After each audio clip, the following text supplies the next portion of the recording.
All right, gang, it's time for River City Plus. You know, the spot where we have those extended conversations that won't necessarily have that time when we're on air. So I'm hanging out with my man, Coach B. Floyd, Brandon Floyd. I know you as, well, super fit, flashy dresser. He ain't doing it now, but he's also super cowboy. But now you're an author. Right. Bro, really? When we met, how long has it been? It's got to be at least 7 or 8 years. 7, 8 years ago. And it was like, we walk in, we're inside this gym, Level Up Fitness, and obviously gone through some changes as well. You probably wouldn't know that, but you've transitioned and evolved so much in the time that we met. So, right. Tell me about the book. Well, I started writing this book about 2 years ago. I went through what you call an awakening. I went through an awakening with Christ, and throughout that awakening, one thing that I felt like was revealed to me, in the Holy Spirit, was that my story was meant to help people heal and change, and it also was meant to tie into the legacy of what I'm doing. And the deeper that I started to walk into my path of fitness, the more that it has meant more to me. And I came to a point within the evolution of how I've been evolving thus far, is that life and fitness is not just about reps and sets. It's more to it. It's a deeper purpose on why we're here. And being affiliated in the industry for as long as I have, I consider myself a veteran now, like the LeBron James of fitness. I've been around a long time. I felt like it was bigger than I wanted to leave a legacy. And right now, where I'm at in my career, I'm trying to develop a legacy. I want to build a legacy. And then from there, I want to make sure that I stamp my name into the walls of fitness, so that people, when they hear Coach Floyd, it's bigger than just coming into the gym, getting in shape. We're talking about changing the mind, body, and soul, getting people through trauma, trial, and tribulations. A lot of things that I faced in my life that I feel like could help add as an asset to someone, and also help teach people that it's okay to have gone through something in life. And that's literally the things that you go through are the things that are going to help develop you, and also prepare your platform as being a king or a queen, as I say, because I feel like all kings have been tried. So this book isn't like you're telling people fitness tips, how to eat. This is a little bit of a biography. Right, And then it's sharing how these moments in life have shaped you to become what you are. Right, and what I did, as I dealt with a lot of people in the industry, I'm really big on paying close attention to detail when I'm hearing people talk about their issues, their problems, and things of that nature. One of the things that I actually observed, that a lot of things in life stem from childhood. So what I did is I developed this book from there, and I was able to identify moments and instances in my life of childhood that have also molded my development. And then from there, I used the correlation of childhood and trauma, and I tied it with the correlation of success and growth. And from there, throughout the chapters in this book, is about 15 chapters, and I capped my life around early 20s. But once you read the book, you'll be able to tie in detail and knowing how, and actually provide an example of how you're able, like you, Rance, to dwell back on your life and things that happened in your childhood, and actually, instead of figuring out and identifying the trauma, pulling the good out of what that trauma did to allow you to be consistent and stable, and also a fighter in this journey that we call life. Not very consistent. We're working on that. Right. But no, on the real though, because I know people, and like legit first degree, and you talk to people about things that happened to you in your past. Some people just will not let that go. Right. That defines them. You could be 20 years down the line, 30 years removed, and they're still holding on to that. So what you're trying to say in this book is, all right, this happened, but this doesn't define who I am in the negative sense. Right. Where you're able to actually find a sense of fight about yourself, and I think that purpose builds fight. And I think that by me identifying that, it will help others be able to correlate that in their lives, so that we can also give them fight, give them the concept of what believing and conquering is all about. Now, I haven't really had a chance to go through the book. No picture. Oh, there are a few pictures. There are pictures in the book. Is this you? Yeah, that was high school, 18 years old. Actually, you know what? I was looking for fat kid pictures. I mean, you might have been not where you are now, but you were in the I got fat kid pictures. And, So you know, on the back of the book, on the front of the book, you'll see a lot of childhood pictures. but there's no fat kid pictures. But there's no fat I'm kid looking for pictures, that where you. believe it or not, I was not fat. I actually had a lot of health issues, and I talk about that really? in the book. And my bad. I had seizures, so I'm going into the book, right? So I had very intense seizures as a child. No. And so for a long time, I was actually very small and puny. Throughout my life, I was really weak. I had a bad nervous system, and so I talk about that and how I was able to overcome that. And it wasn't medicine at all.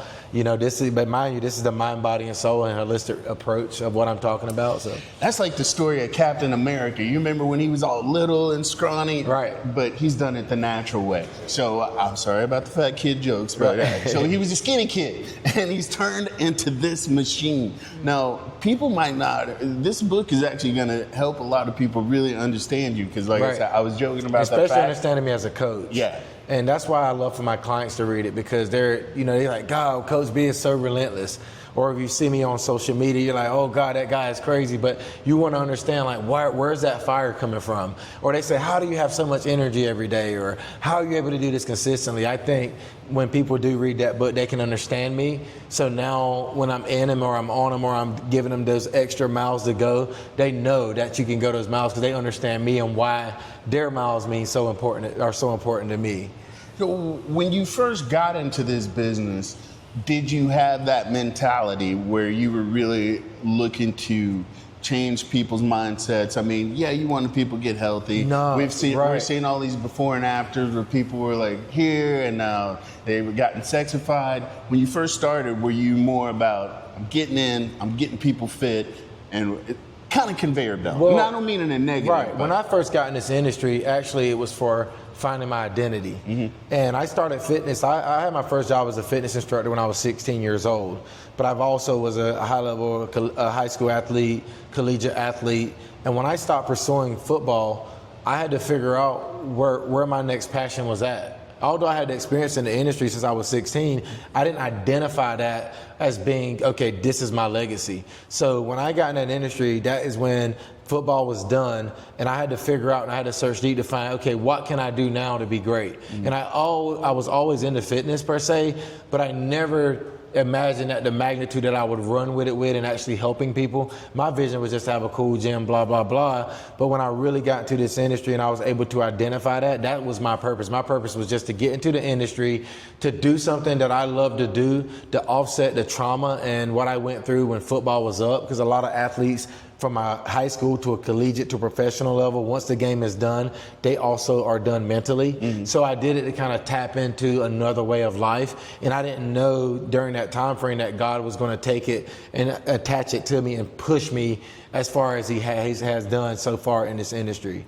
So you say you had this major transformation 2 years ago. Was there anything in particular that caused that, or? Yeah, I mean, no, just life. Life hit me. You know, I ran out of money. I was dealing with a lot of internal things at that time. And once when I was dealing with those internal things, the first thing I started to do, just like most people when your back is against the wall, that's when we really start to turn to God. And I didn't necessarily initially do this complete turnaround like, oh, I'm Jesus. But I started taking one step at a time and really talking to God here and there, becoming a better person internally, starting to kind of read the Bible here and there, identifying myself, surrounding myself with others that were into, the mind, body, and soul and into Christ and things of that nature. And that's what really streamlined that journey for me. And it really, once I had that awakening, it was after I don't know if you went to my birthday party that year. It was about 2 or 3 years ago, and I threw this crazy birthday party here at the gym. And I was here 2 years ago, I think. Was it the one? And I had to step and repeat outside the red carpet. No, I missed that one. You missed that one. That was the big one. I was here 3 years ago, which was still a bop. And that party was just crazy. But I remember during the time of that, I was dealing with a lot, but I was also getting closer to God. And I remember when I was at that party, it just felt like there was something talking to me the whole entire time. It's like I knew that something was going to happen to me. And it wasn't nothing in a bad thing. I just knew that something spiritually, something very strong was going to happen to me. I didn't know what. My son was at the party, you know, my kids. And I mean, I was just in this different internal aura headspace. My best friend came in town. It was so weird. And they never drive miles away for just a birthday party. It wasn't even the 40th or the 50th, right? And so when that happened, literally the day after that party was when, boom, I had that awakening. And I talk about this in the book. I don't want to spoil it, but that's when that awakening and that journey really happened. That really opened the doors.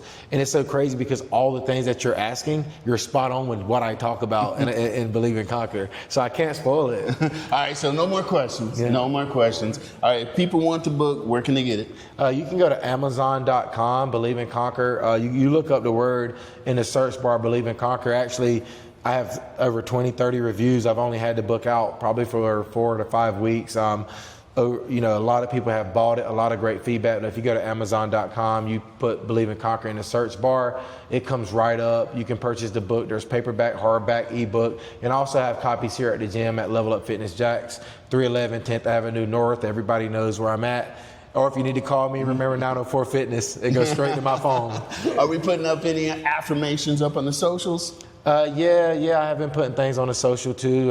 When I'm on my social, if you go to Coach B Floyd or you look up Level Up Fitness Jacks, not only will you see me continuously post random content about the book, but you'll also see me get down and dirty in the gym, and you're also able to actually navigate, especially through Level Up Fitness Jacks, and really look at the complexity of what we do and what I do here at the gym. And it's not just everyday people, it's not just athletes. I mean, we're 8 years old all the way up to 80 now. And this company has grown and developed to that stage where initially it was streamlined, right? We had gluten core, you had body transformation, you had athletes, and everybody wanted to look good. Oh no, now we got, you know, from 8 years old to developing, we also deal with people with health issues, from MS, I mean, you name it. God has really blessed me and put me in a position of having the knowledge to be able to maximize where I'm at and what I can do to help people. And I'm very blessed and I'm very thankful to be here. Well, kudos to you and congrats on the book. We'll talk about the gym in a different conversation, but I'm down for the read. So thanks for hanging out with us, my man. Can I sign it? Well, sure. Rance don't know I bought the ink pen, so let me sign it. My handwriting isn't great, but I'm gonna make it sound sweet. Well, no signature is supposed to be like great, you know, because then people are like, well, who is that? And you're like, well, if you can't read the signature, you don't know. Right. But wait, he doesn't need a new ink pen. I'm just messing. That's what we do. That's what we do. We've been doing that for years. So, and I got to tell you this. The last time I saw Rance was at Beach Walk. He went to my neighborhood. I think we hopped on my golf cart that day. I took him up to eat at the neighborhood, and I had to grab 2 seats and sit him on it because you were probably 40 pounds heavier then. I was. And I don't know what you have done or what you're doing, but even if you're not doing it now, get back on what you were doing because you are looking very good. He's done a great job. And I have to tell you that Rance Adams has always supported me. I'm very thankful for he and I'm Chris Porter and guys like you guys that are in this community that just reach out to small businesses and just make your presence felt. And you always doing things for others, but thank you, Rance. All right, you're awesome. Anytime I can, I will. So you guys, definitely. support your locals. Get your book. You don't get it signed. You got to pay extra for the signature. Yeah. I got credit established. I'm good. Venmo me. All right, y'all. So make sure you guys stay plugged up. We're going to have some more plus in the near future. But always 9:30 for River City Live.